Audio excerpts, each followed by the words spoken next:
오늘 하나님의 말씀은 디도서 1장 1절에서 4절입니다. 디도서 1장 1절에서 4절 말씀 한 절씩 교독하도록 하겠습니다.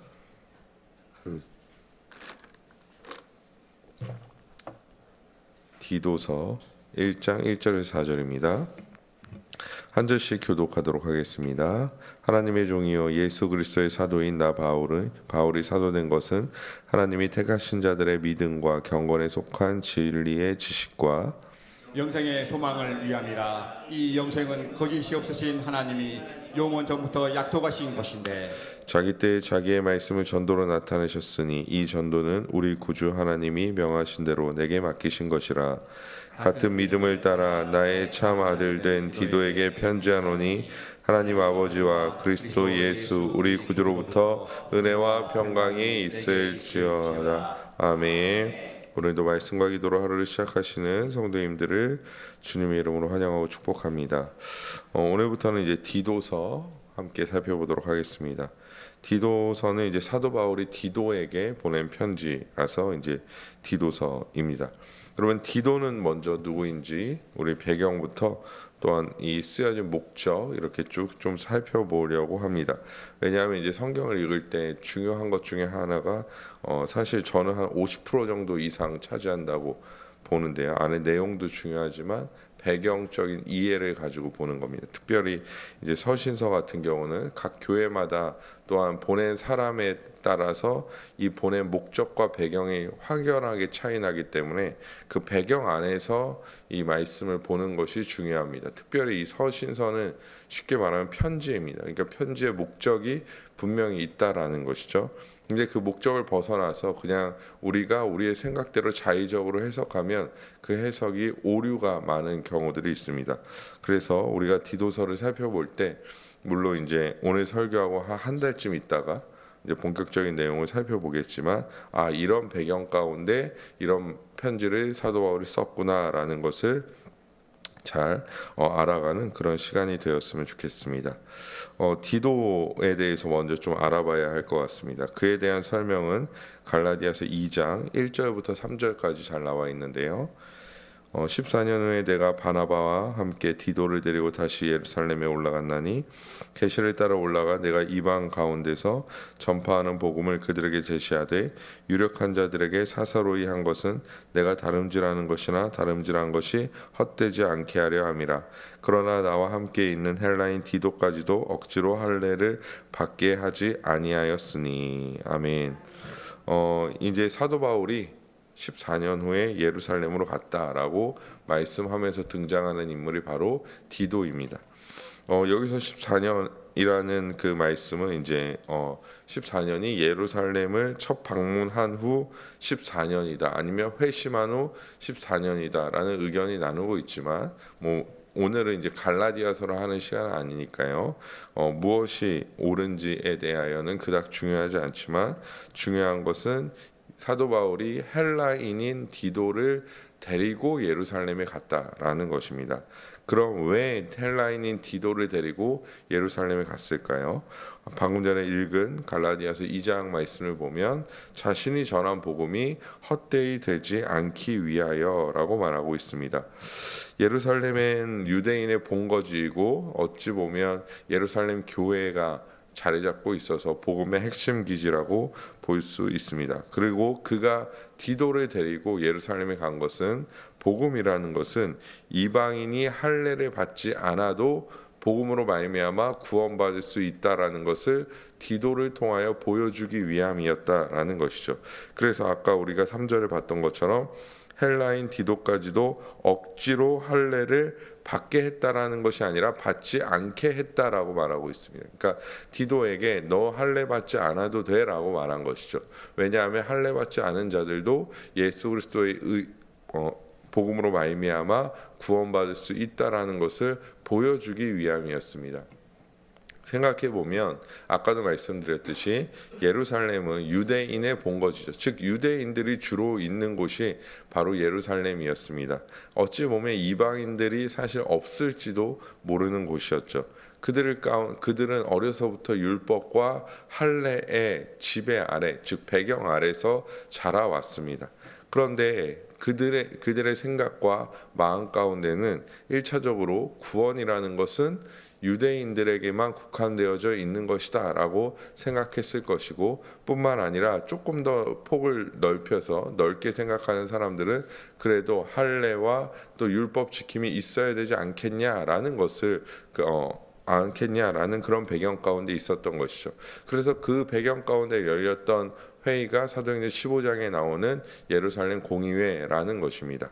그런데 사도 바울이 디도를 데리고 이 예루살렘에 들어가서 그가 할례 받지 않았음에도 불구하고 구원을 받았다라고 선포하는 것은 구원이 다른 곳에, 즉 율법과 할례를 통하여 오는 것이 아니라 오직 예수 그리스도의 복음으로 말미암아 오는 것임을 선포하기 위함이었다라는 것입니다.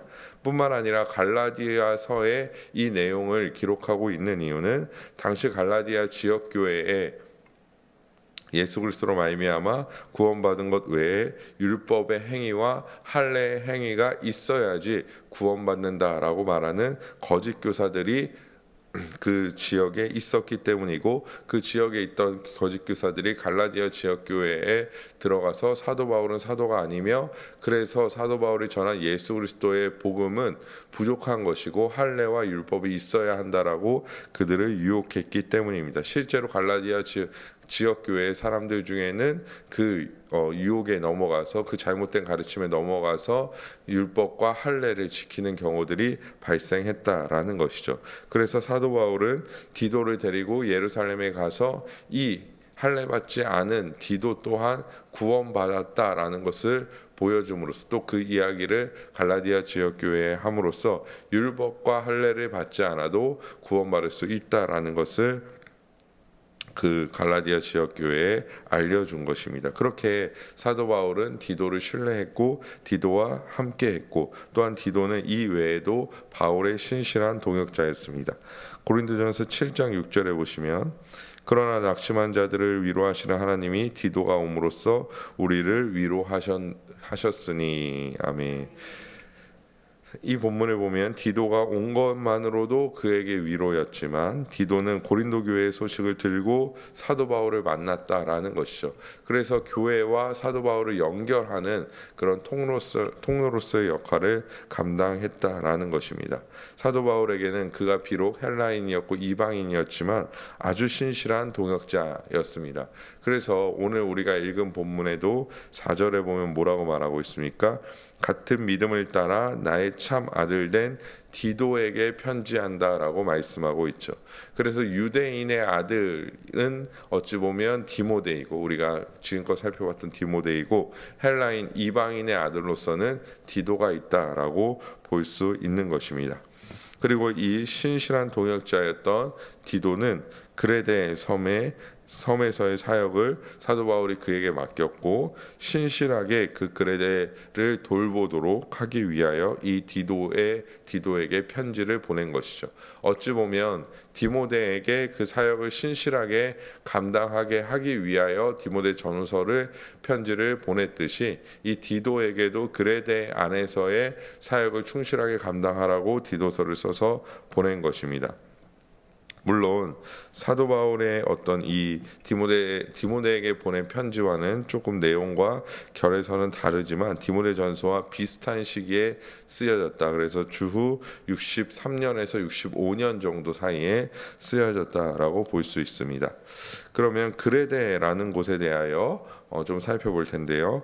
그레데라는 곳은 섬이라고도 표현합니다. 그래서 무역과 이런 다양한 것들이 또한 가장 발달했던 도시 중에 하나입니다. 그리고 그곳에는 교회들이 꽤 많이 자리 잡고 있었다라는 것이죠.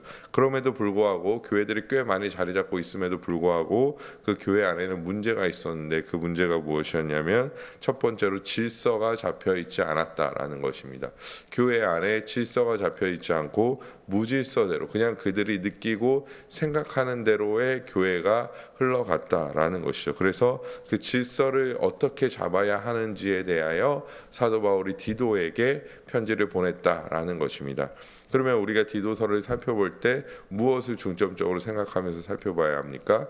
디도가 이 교회 사도 바울이 디도에게 교회의 질서를 말할 때 우리 또한 교회의 질서가 어떻게 세워져야 하는지에 대하여 함께 살펴볼 수 있다라는 것입니다. 그리고 두 번째로 아까 갈라디아 지역 교회와 마찬가지로 거짓 교사들이 있었다라는 것입니다. 사실 거짓 교사들은 거짓 교사들이나 이단들은 초대교회에 사실 어느 교회나 사실 영향이 있었고 영향을 받고 있었던 교회이기 때문에 뭐 특별한 것은 아니지만 거짓 교사들이 있었다라는 것입니다. 세 번째로 이것이 조금 더 강조되는 문제인데요. 도덕적으로 문제가 있었다라는 것입니다. 도덕적으로 그레데 사람들에게 문제가 있었다라는 것이죠. 그래서 우리가 나중에 살펴볼 것이지만 디도서 1장 12절 말씀해 보시면 그레데인 중에 어떤 선지자가 말하되 그레데인들은 항상 거짓말쟁이이며 악한 짐승이며 배만 위하는 게으른 뱅이라 하니라고 말하고 있죠. 그래서 이것이 단순히 어떤 선입견에서 그런 것이 아니라 당시 시대에 이 그레데인들을 표현하는 그 표현 중 하나가 게으른 자, 거짓말쟁이를 이제 직접 말하지 않고 이런 거죠. 야, 너는 참 그레데 사람 같아. 이렇게 표현하는 거예요. 그것이 뭐 어떤 의미냐면 너는 거짓말쟁이야, 너는 게으름쟁이야 라고 이제 게으름뱅이야 라고 말하는 것과 동일하다라는 것이죠. 그렇게 표현될 정도로 그레데인들은 실질적으로 게으르고 거짓말을 하는 것에 익숙했던 자들이라는 것이죠. 그렇게 거짓말을 하고 게으른 자들이 그리스도인이 되고 예수 그리스도를 믿었지만 그들이 그 이전의 성정을 버리지 못하고 계속적으로 그런 일들을 행해갈 때 그것이 자연스럽게 교회에 악영향을 끼쳤을 것이고 사도 바울은 그런 소식을 듣고 디도에게 어떻게 해야 하는지에 대하여 편지를 보냈다라는 것입니다. 그러면 우리는 이 디도서를 통하여 혹여나 우리 안에 있는 어떻게 보면 버리지 못한 문제들, 단순히 게으름과 거짓말의 문제가 아니라 우리가 예수 그리스도를 믿었음에도 불구하고 버리지 못한 문제들에 대하여 어떻게 대해야 할 것인가, 우리가 아직도 이전에 예수 그리스도를 믿기 전에 어떤 삶의 모습을 가지고 있는 것에 대하여 어떻게 할 것인가에 대하여 또한 디도서를 통하여 우리가 살펴볼 수 있을 것입니다. 그래서 다시 한번 정리해 드리자면 디도서 이에 이제 배경이 된 그레데라는 곳은 질서가 잡히지 않았고 거짓 교사들이 있었으며 도덕적으로 게으르고 또한 거짓말하는 그런 문제가 있었다라는 것입니다. 그래서 우리가 앞으로 이 디도서를 살펴볼 때 이렇게 큰 맥락에서 함께 살펴보도록 하겠습니다. 그러면 오늘 본문을 본격적으로 좀 살펴보면 1절부터 사도 바울은 자신을 하나님의 종이다라고 표현하고 있습니다. 종이라는 표현은 우리가 생각하기에는 이제 단순한 겸손의 표현일 수 있죠. 그래서 뭐 하나님의 종, 하나님의 노예라는 표현인데요. 우리가 이제 목회자 분들이 나는 하나님의 종입니다라고 표현을 많이 합니다. 그런데 이거는 사실 단순히 겸손의 표현이 아니라 종이 주인에게 속해져 있듯이 바울은 하나님에게 속해져 있다라는 표현이죠. 그렇기 때문에 우리가 모두 다 하나님의 자녀이고 하나님께 속해져 있기 때문에 하나님의 종이라는 표현은 사실 사도 바울뿐만 아니라 우리에게도 유효하다라는 것입니다. 그리고 그가 사도된 이유에 대하여 밝히는데요. 하나님이 택하신 자들에게 믿음과 경건에 속한 진리의 지식과 영생의 소망을 위함이다라고 말씀하고 있습니다. 사실 이렇게 표현한 이유는 결국에 내가 디도를 너에게 이런 내용으로 편지를 쓸 거야라고 말하고 있는 것이죠. 즉 믿음과 진리의 지식, 경건에 속한 진리의 지식, 영생의 소망에 대하여 너에게 말할 거야라고 말씀하고 있는 것입니다. 그리고 또 다른 방향성으로 보자면 그가 전하는 복음은 결국 믿음을 일으키고 참된 경건 안에서의 진리의 지식을 일으키며 영생의 소망을 일으킨다라는 것을 말씀해주고 있습니다. 특별히 영생에 대하여 말할 때 하나님이 영원 전부터 약속하신 것이다라고 말씀하고 있습니다. 영생은 미래적인 것이죠. 어찌 보면 영원히 사는 것은 미래적인 것입니다. 믿음이 일어나고 지식을 아는 것도 현재의 일이지만 미래의 일이라고 볼 수 있는 영생은 사도 바울이 만들어낸 것이 아니라 하나님께서 자신에게 약속하신 것이다. 우리에게 영원 전부터 약속하신 것이다 라고 말씀하고 있는 것이죠. 그래서 영생이라는 것이 비록 미래에 일어날 일이지만 영원 전부터, 즉 우리의 어찌 보면 과거부터 하나님께서는 미리 예정하신 것이고 그 영생을 붙들고 살아가는 삶은 실질적인 우리의 삶이라는 것을 우리는 늘 염두에 두어야 한다라는 것입니다. 영생이 저 멀리 있는 것이 아니라 과거부터 우리에게까지 전해진 것이고 그것의 소망을 가지고 우리가 살아가게 된다라는 것이죠. 계속해서 3절 말씀을 보시면 이것이 어떻게 나타났다라고 말씀하고 있습니까? 말씀을 전도로 나타내셨다라고 말씀하고 있습니다. 여기서 나타내셨다라는 의미는 비밀로 감추어졌던 것이 이제 실질적으로 드러났다라는 것을 말씀해 주고 있는 것이죠. 어찌 보면 구약의 예언서나 이런 것들을 보면 비밀로 감추어졌던 것처럼 이제 보여지는 거죠. 예수 그리스도의 복음이 비밀로 어떤 예언으로 감추어진 것이 그리스도께서 이 땅 가운데 성육신 하심으로 말미암아 드러났고 그 비밀이 또한 우리에게 하나님의 말씀으로 복음으로 전해졌다라는 것입니다. 특별히 전도라는 표현은 우리가 이제 나가서 전도하는 것을 말하는 것보다는 말씀의 선포, 복음의 선포라고 볼 수 있습니다. 즉 사도 바울이 곳곳 교회마다 회당마다 다니면서 하나님의 말씀을 설교하고 선포한 것을 우리 여기서는 전도라고 볼 수 있죠. 사실 사도 바울의 개념 안에서는 전도와 이 하나님의 말씀의 선포가 혼합되어 있을 수밖에 없습니다. 왜냐하면 이방에게 가서 회당에서 전하기도 하고 길에서 전하기도 하고 그렇기 때문에 얼핏 보면 지금으로 볼 것 같으면 전도인 것 같기도 하고 하지만 내용적으로 봐서는 간단한 어떤 그냥 예수님 믿으세요라는 이런 전도가 아니기 때문에 구체적인 어떤 내용들이 담겨져 있기 때문에 말씀의 선포다라고 보는 것이 조금 더 우리에게는 유익이 있다라고 말합니다. 그래서 사도 바울은 그 사명을 맡은 자로서의 하나님의 종이다라고 말하고 있는 것이죠. 그렇다면 사도 바울은 자신은 하나님의 종이기 때문에 나는 그저 맡겨진 이 말씀을 선포할 뿐이다라고 말씀하고 있는 것입니다. 그래서 다시 종의 개념으로 우리가 넘어가자면 종의 개념이 바로 그렇다라는 것이죠. 주인이 시키는 일을 하고 주인 안에서 살아가는 것이 바로 종의 개념이라는 것입니다. 자신의 공로 없이 철저하게 주인을 위하여 살아가는 것이 바로 종의 개념이라는 것이죠. 이는 비단 사도 바울뿐만 아니라 결국에 주께 속한 우리 모두가 그렇다라는 것입니다. 나의 생각, 나의 뜻대로 살아가는 것이 아니라 하나님의 뜻과 하나님 안에서 속하여져서 살아가는 것, 그것이 바로 우리의 삶이라는 것이죠.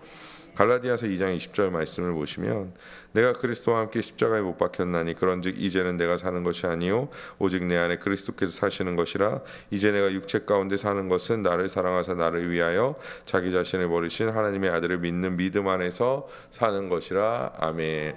이 말씀이 이제 사도 바울의 위대한 고백이고 아마 대부분의 그리스도인들이 암송하거나 마음에 새기고 있는 말씀일 텐데요. 이 말씀을 자세히 보시면 사실 종의 개념으로 이 말씀을 보시면 이것은 사도 바울이 단순히 제가 이전에도 한번 말씀드렸지만 단순히 결단하면서 내가 이렇게 살 거야 라고 말하는 것이 아니라 내가 그리스도 안에 이제 십자가에 못 박혔기 때문에 나는 이렇게 사는 존재야 라고 말씀하고 있는 거죠. 나는 하나님의 아들을 믿는 믿음 안에서 사는 거야. 나는 나를 위하여 자기 자신을 버리신 하나님의 아들을 믿는 믿음 안에서 사는 거다라고 말하고 있는 것이죠. 즉 나는 그런 존재다라고 말씀하고 있는 것입니다. 이것이 사실 우리가 결단할 때 많이 이제 사용하는데, 사실 결단할 때보다는 회개하고 돌아갈 때 사용하는 것이 저는 조금 더 맞다라고 생각합니다. 물론 그 안에 결단도 포함되어 있을 것이지만요. 왜냐하면 우리 모두가 이러한 삶을 사는 것이 당연하기 때문입니다. 그러니까 특정하게 내가 무언가 은혜 받고 결단해서 이러한 삶을 살고 내가 마음 먹어서 이러한 삶을 사는 것이 아니라, 우리가 이제 예수 그리스도 안에서 그리스도의 십자가의 은혜로 말미암아 구원받았다면 내가 하나님의 종으로서 이렇게 사는 것이 이제는 나의 삶이다라고 말하고 있는 것이죠. 어찌 보면 우리의 삶은 이제는 완전히 바뀌어져서 이전의 삶과는 완전히 다른 삶으로서 이렇게 살아가는 삶이 바로 우리의 삶이다라는 것입니다. 사도 바울은 어떠한 말씀을 잘하는 철저하게 종의 자리에서 선포하고 있다라는 것이죠. 그렇기 때문에 우리 또한 단순한 결단으로 나아가는 것이 아니라 우리의 삶에 실제로 이러한 삶이 이루어지고 있다라는 사실, 우리는 여기에 속해져 있다라는 사실을 믿음으로 나아가야 한다라는 것입니다. 즉 그가 실제로 이렇게 인정하고 있고 이러한 삶을 살고 있었다라는 것이죠. 그러기에 우리 또한 그렇게 살아가야 한다라는 것입니다. 디도서 전체 맥락과 인사하는 부분의 맥락 속에서는 조금 다를 수 있지만, 우리가 살아가는 것도 하나님의 아들을 믿는 믿음 안에서 살아가기에 이제는 내가 사는 것이 아니요 그리스도께서 사시는 것이다라고 고백할 수 있는 것이죠. 사실 이 말씀도 마찬가지입니다. 이제는 내가 사는 것이 아니라 내 안에 그리스도께서 사시는 것이 내가 마음먹는 일이 아니라는 것이죠. 그러니까 우리는 이것을 내가 마음 먹어서 이렇게 살 수 있다라고 생각하는데, 그러면 공로가 누구에게 갑니까? 나에게 가는 것이죠. 그러니까 이것을 우리가 늘 주의해야 하는데, 우리의 고백이 마치 내가 마음 먹고 고백하는 것처럼 된다라는 거예요. 찬양을 할 때나 말씀을 들을 때나 그러면 어찌 됐든 공로가 나에게 가는 것이죠. 그러면 우리는 이것을 굉장히 주의해야 합니다. 왜냐하면 우리의 공로는 오직 예수 그리스도께 있기 때문이죠. 우리의 공로가 아무것도 없다라는 거예요. 그런데 우리의 공로가 아무것도 없다라고 고백하는 것조차 나의 어떤 마음먹음과 나의 무언가로 하는 것처럼 느껴진다면, 그 공로가 마치 굉장히 겸손해 보이고 굉장히 내가 이 사람이 정말로 하나님의 사람으로 살아가는구나라고 생각되겠지만, 결국엔 공로가 나에게 가는 것이기 때문에 그런 것들을 주의해야 한다라는 것입니다. 이것은 결국에는 내가 마음 먹어서 내가 무언가를 선택해서 이루어지는 것이 아니라 어찌 되는 것입니까? 내가 그런 존재가 된 것입니다. 그런 존재가 된 것이죠. 저희 아이들을 보시면 알 건데요. 이 아이들이 창세전에 이제 갑자기 어머니의 뱃속에 있을 때, 아니면 태어나기 전에 뭐라고 얘기해야 될까요? 그냥 전에 회의해서 나는 오세훈네 집으로 가야지, 저희 이렇게 결심해서 온 거 아니잖아요. 하나님의 뜻 가운데, 하나님의 인도하신 가운데 그 안에서 태어나게 된 거죠. 이런 개념으로 우리가 받아들여야 한다라는 것이죠.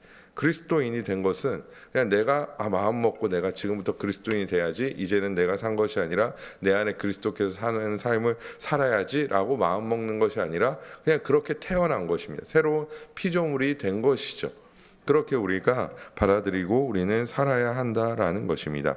그래서 마치 종이 자신의 삶이 없이 철저하게 주인을 위하여 사는 것처럼, 우리 또한 우리의 영광이 아니라 하나님의 영광을 위하여 살아가는 자들이 되어줘야 한다라는 것입니다. 사도 바울은 디도에게 편지를 보낼 때도 그런 마음으로 편지를 보냈다라는 것이죠.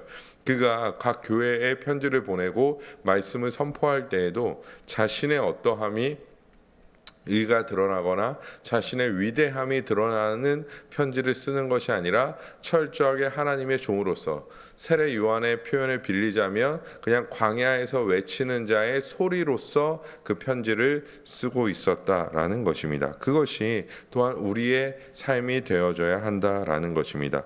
그래서 우리를 부르신 곳에서 언제나 하나님의 복음과 하나님의 영광을 위하여 살아가는 자들이 되는 것입니다. 이것은 정해진 것이며 그 누구도 예외가 없습니다. 나는 그렇게 살지 않을 거야. 나는 기독교인이지만, 나는 그리스도인이지만, 나는 내 삶을 위하여, 나의 유익을 위하여, 나의 만족을 위하여 살아갈 거야. 그게 없다라는 거예요. 애초에 그렇게 살아가려면 어떻게 하라는 것입니까? 믿지 않는 자가 그렇게 살아가는 것이지, 우리 믿는 자들은 하나님의 종으로서 나의 영광이 아니라 하나님의 영광을 위하여 살아가야 한다라는 것입니다. 매일의 걸음이 그렇게 되어져야 한다라는 것이죠. 사도 바울이 자신을 절대 드러내지 않고, 오히려 이전에도 한번 말씀드렸지만 자신도 그런 어떤 비밀스러운 일들, 어찌 보면 기적의 일들, 환상의 일들, 이런 일들을 그가 겪지 않은 것이 아니라 그는 그런 것들을 수도 없이 겪었지만 굳이 그런 것들을 말하지 않는 이유는 무엇입니까? 그가 종으로서 복음에 집중했기 때문이라는 것이죠. 자신의 환상, 막 위대한 일들, 대단한 일들, 신비한 일들, 이런 것에 집중하지 아니하고 오히려 그런 것을 말할 때가 언제였다고요? 그런 것을 내가 삼층천에 가고 이런 경험을 말할 때가 언제였습니까? 이런 경험을 내가 했지만 이런 것은 아무것도 아니야. 이런 것보다 더 중요한 게 있어. 그것이 바로 복음이야 라는 것을 얘기하기 위하여 그 경험을 얘기한 거죠.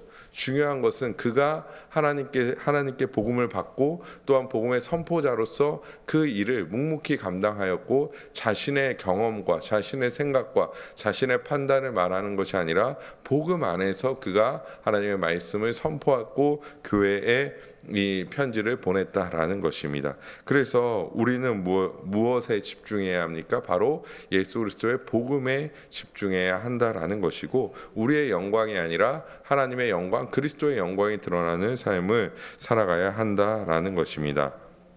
하나님을 믿고도 나의 만족과 유익을 위해 살아가는 것은 세상의 가치관과 다르지 않습니다. 다른 종교와 다르지 않다라는 것이죠. 왜 사람들이 절에 가서 108배를 합니까? 막 절을 왜 하죠?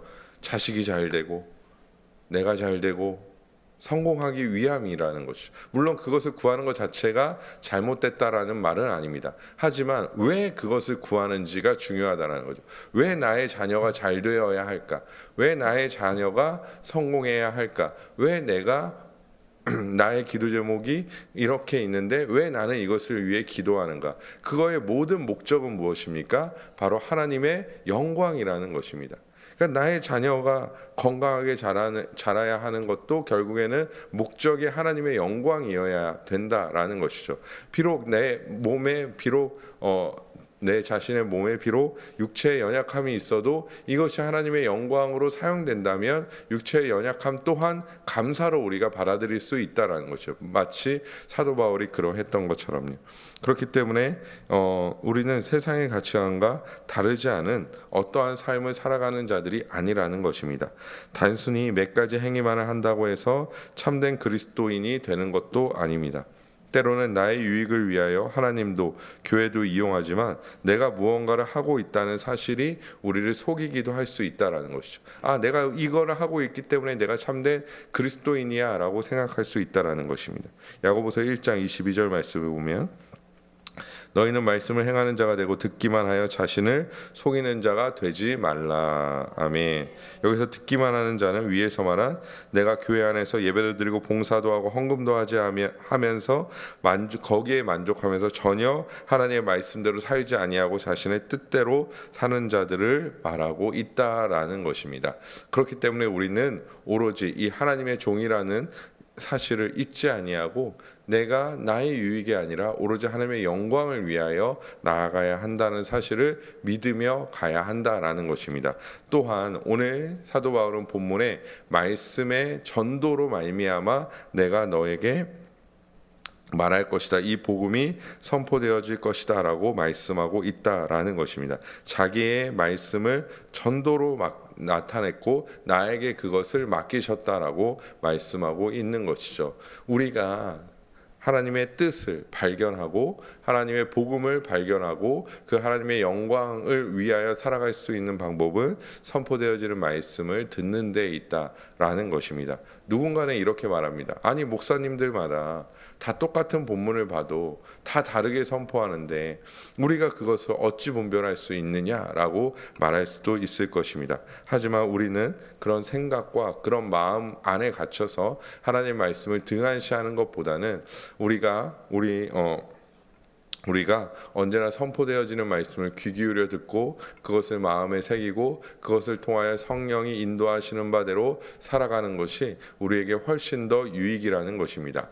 또한 목회자들은 목사님들은 어찌 됐던 이 하나님의 말씀을 위하여 성도의 유익으로 복음에 합당하게 준비하고 선포하기 때문에 그 사실 가운데 그 복음의 사실 가운데 그 말씀을 듣고 읽고 또한 그대로 따르는 것이 우리에게는 참된 유익이 된다라는 것입니다.